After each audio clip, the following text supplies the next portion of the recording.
जय श्री राधे कृष्ण। या देवी सर्वभूतेषु शक्तिरूपेण संस्थिता नमस्तस्यै नमस्तस्यै नमस्तस्यै नमो नमः। दुर्गा सप्तशती पाठ के चौथे अध्याय की कथा का हम सभी श्रवण करेंगे। आज की कथा में इंद्र आदि देवताओं द्वारा देवी की स्तुति, निशुम्भ के श्रृंगार की कथा का श्रवण करेंगे। ध्यान सिद्धि की इच्छा रखने वाले पुरुष जिनकी सेवा करते हैं तथा देवता जिन्हें सब ओर से घेरे रहते हैं, उन जया नाम वाली दुर्गा देवी का ध्यान करें। उनके श्री अंगों की आभा काले मेघ के समान श्याम है। वे अपने कटाक्षों से शत्रु समूह को भय प्रदान करती हैं। उनके मस्तक पर अबाध चंद्रमा की रेखा शोभा पाती है। वे अपने हाथों से शुद्ध चक्र, कृपाण और त्रिशूल धारण करती हैं। उनके 3 नेत्र हैं। वे सिंह के कंधे पर चढ़ी हुई हैं और अपने तेज से तीनों लोकों को परिपूर्ण कर रही हैं। ऋषि कहते हैं, अत्यंत पराक्रमी दुरात्मा महिषासुर तथा उसकी दैत्य सेना के देवी के हाथ से मारे जाने पर इंद्र आदि देवता प्रणाम के लिए गर्दन तथा कंधे झुकाकर उन भागवती दुर्गा की उत्तम वचनों द्वारा स्तुति करने लगे। उस समय उनके सुंदर अंगों में अत्यंत हर्ष के कारण रोमांच हो आया था। देवता बोले, संपूर्ण देवताओं की शक्ति का समुदाय ही जिनका स्वरूप है तथा जिन देवी ने अपनी शक्ति से संपूर्ण जगत को व्याप्त कर रखा है, समस्त देवताओं और महेशों की पूजनीय उन जगदम्बा को हम भक्ति पूर्वक नमस्कार करते हैं। वे हम लोगों का कल्याण करें। जिनके अनुपम प्रभाव और बल का वर्णन करने में भगवान शेषनाग, ब्रह्मा जी तथा महादेव जी भी समर्थ नहीं हैं, वे भगवती चंडिका संपूर्ण जगत का पालन एवं अशुभ भय का नाश करने का विचार करें। जो पुण्य आत्माओं के घरों में स्वयं ही लक्ष्मी रूप से, पापियों के यहाँ दरिद्रता रूप से, शुद्ध अंतःकरण करने वाले पुरुषों के हृदय में बुद्धि रूप से, सत्पुरुषों में श्रद्धा रूप से तथा कुलीन मनुष्यों में लज्जा रूप से निवास करती हैं, उन भगवती दुर्गा को हम नमस्कार करते हैं। देवी, आप संपूर्ण विश्व का पालन कीजिए।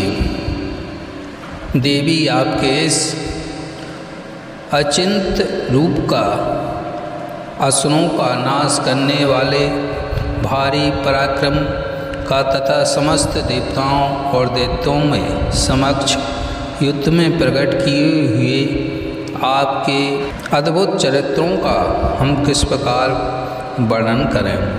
आज संपूर्ण जगत की उत्पत्ति में कारण है। आप में सतगुण, रजोगुण, तमोगुण ये तीनों गुण मौजूद हैं, तो भी दूसरों के साथ आपका संसर्ग नहीं जान पड़ता। भगवान विष्णु और महादेव जी आदि देवता भी आपका पार नहीं पाते। आप ही सबका आश्रय है। यह समस्त जगत आपका अंशभूत है, क्योंकि आप सबकी आदिभूत अव्याकृता परा प्रकृति हैं। देवी, संपूर्ण यज्ञों में जिसके उच्चारण से सब देवता तृप्ति लाभ करते हैं, वह स्वाहा आप ही हैं। इसके अतिरिक्त आप पितरों की भी तृप्ति का कारण हैं। अतः सब लोग आपको स्वधा भी कहते हैं। देवी, जो मोक्ष की प्राप्ति का साधन है, अचिंत महाव्रत स्वरूपा है, वह भगवती आप ही हैं। समस्त दोषों से रहित जितेंद्रिय तत्व को ही सार वस्तु मानने वाले तथा मोक्ष की अभिलाषा रखने वाले मुनिजन जिसका अभ्यास करते हैं, वह भगवती परा विधा आप ही हैं। आप शब्द स्वरूपा हैं, अत्यंत निर्मल ऋग्वेद, यजुर्वेद तथा उद्गीत के मनोहर पदों के पाठ से युक्त सामवेद का भी आधार आप ही हैं। आप देवी तीनों वेदों और भगवती हैं। इस विश्व की उत्पत्ति एवं पालन के लिए आप ही वार्ता के रूप में प्रकट हुई।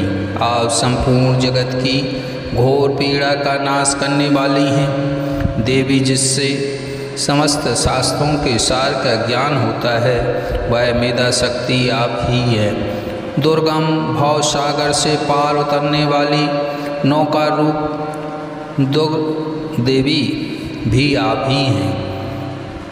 आपकी कहीं भी आसक्ति नहीं है।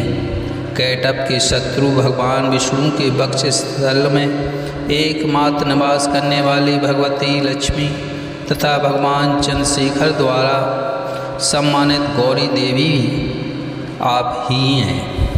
आपका मुख मंद मुस्कान से सुशोभित निर्बल पूर्ण चंद्रमा के बिंब का अनुकरण करने वाला और उत्तम स्वर्ण की मनोहर क्रांति से कमनीय है, तो भी उसे देखकर महिषासुर को क्रोध हुआ और सहसा उसने उस पर प्रहार कर दिया। यह बड़े आश्चर्य की बात है। देवी वही मुख जब क्रोध से युक्त होने पर उदय काल के चंद्रमा की भांति लाल और तनी हुई भौहों के कारण विकराल हो उठा, तब उसे देखकर जो महिषासुर के प्राण तुरंत नहीं निकल गए। यह उससे भी बढ़कर आश्चर्य की बात है, क्योंकि क्रोध में भरे हुए यमराज को देखकर भला कौन जीवित रह सकता है। देवी आप प्रसन्न हों। परमात्मा स्वरूपा आपके प्रसन्न होने पर जगत का अभ्युदय होता है और क्रोध में भर जाने पर आप तत्काल ही कितने कुलों का सर्वनाश कर डालती हैं। यह बात अभी अनुभव में आई है, क्योंकि महिषासुर की यह विशाल सेना क्षण भर में आपके कोप से नष्ट हो गई।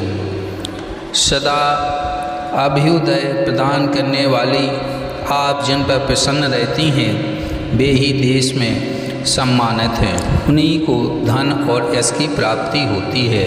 उन्हीं का धर्म कभी शिथिल नहीं होता तथा वे ही अपने हृष्ट पुष्ट स्त्री पुत्र और भाइयों के साथ धन्य माने जाते हैं। देवी आपकी ही कृपा से पुण्यात्मा पुरुष प्रतिदिन अत्यंत श्रद्धापूर्वक सदा सब प्रकार के धर्मानुकूल कर्म करता है और उसके प्रभाव से स्वर्गलोक में जाता है। इसलिए आप तीनों लोकों में निश्चयी मनोवांछित फल देने वाली हैं। माँ दुर्गे, आप स्मरण करने पर सब प्राणियों पर भय हर लेती हैं और स्वस्थ पुरुषों द्वारा चिंतन करने पर उन्हें परम कल्याणमयी बुद्धि प्रदान करती हैं। दुख दरिद्रता और भय हारने वाली देवी आपके सिवा दूसरा कौन है, जिसका चित्त सबका उपकार करने के लिए सदा ही दयावान रहती हो। देवी इन राक्षसों के मारने से संसार को सुख मिले तथा ये राक्षस चिरकाल तक नरक में रहने के लिए भले ही पाप करते हों, इस समय संग्राम में मृत्यु को प्राप्त होकर स्वर्गलोक में जाएं। निश्चय ही यही सोचकर आप शत्रुओं का वध करती हैं। आप शत्रुओं पर शास्त्रों का प्रहार क्यों करती हैं? समस्त असुरों को दृष्टिपात मात्र से ही भस्म क्यों नहीं कर देती? इसमें एक रहस्य है। शत्रु भी हमारे शास्त्रों से पवित्र होकर उत्तम लोकों में जाएं। इस प्रकार उनके प्रति भी आपका विचार अत्यंत उत्तम रहता है। खड़ग के तेज पुंज की भयंकर दीप्ति से तथा आपके तरवुज के अग्रभाग की धनीभूत प्रभाव से चौंधियाँ कर जो असुरों की आँखें फूट नहीं गईं, उसमें कारण यही था कि वे मनोहर रश्मियों से युक्त चंद्रमा के समान आनंद प्रदान करने वाले आपके सुंदर मुख का दर्शन करते थे।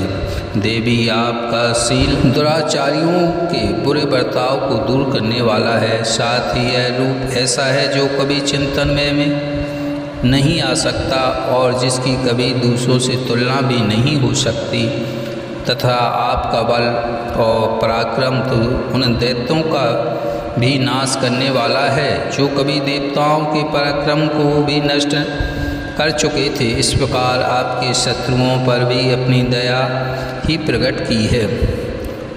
वरदायिनी देवी, आपके इस पराक्रम की किसके साथ तुलना हो सकती है, तथा शत्रुओं को भय देने वाला एक अत्यंत मनोहर ऐसा रूप भी आपके सिवा और कहाँ है। हृदय में कृपा और युद्ध में निष्ठुरता, ये दोनों बातें तीनों लोकों के भीतर केवल आप में ही देखी गई हैं। हे माते, आपने शत्रुओं का नाश करके समस्त त्रिलोकी की रक्षा की है। उन शत्रुओं को भी युद्ध भूमि में मारकर स्वर्गलोक में पहुंचाया है, तथा उन्मत्त दैत्यों से प्राप्त होने वाले हम लोगों के भय को भी दूर कर दिया है। आपका हमारा नमस्कार है। देवी, आप शूल से हमारी रक्षा करें। अंबिके, आप खड़ग से भी हमारी रक्षा करें, तथा घंटा की ध्वनि और धनुष की टंकार से भी हम लोगों की रक्षा करें। हे चंडिके, पूर्व, पश्चिम और दक्षिण दिशा में आप हमारी रक्षा करें। हे ईश्वरी, अपने त्रिशूल को घुमाकर आप उत्तर दिशा में भी हमारी रक्षा करें। तीनों लोकों में आपके जो परम सुंदर एवं अत्यंत भयंकर रूप विचरते हैं, उनके द्वारा भी आप हमारी इस भूलोक की रक्षा करें।